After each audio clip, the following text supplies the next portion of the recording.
Ipinaliwanag naman ng Pag-asa DOST ang naging papel ng tinaguriang backbone ng Luzon na Sierra Madre sa pagpapahina ng isang malakas na bagyo. Alamin natin yan sa sentro ng balita ni Rod Lagusad. Matapos ang pananalasan ng Bagyong Uwan, usap-usapan muli ang naging papel ng Sierra Madre dito.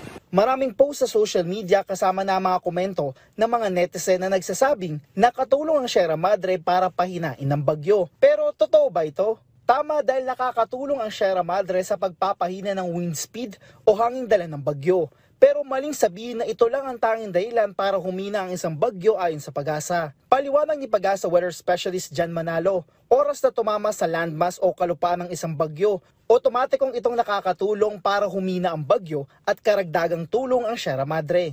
Mawawalan na siya ng source ng energy. Unlike dun sa karagatan na mataas yung moisture content.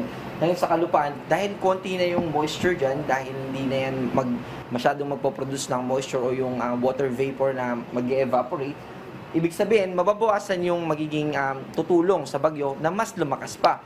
Dahil dito, kapag pumasok pa ito sa kalupaan kasama na ang pagkakaroon ng interaksyon sa Sierra Madre at iba pang bahagi ng Luzon, ay inaasahan na hihina pa ang bagyo. Oras na magkaroon ng interaksyon ng bagyo at Sierra Madre, nandito ang posibilidad na matilt ang mata ng bagyo. Pero that doesn't mean nawala na yung mata ng bagyo.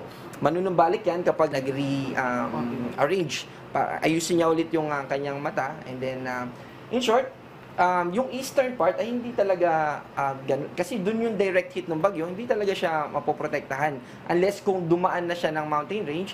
Anya nakakadagdag tulong din para humina ang bagyo kapag mas matagal ang pananatili nito sa lupa. Sa paghina nito, paliwanag ni Manalo ay hindi ibig sabihin kasama na rito ang dami ng ibubuhos na ulan.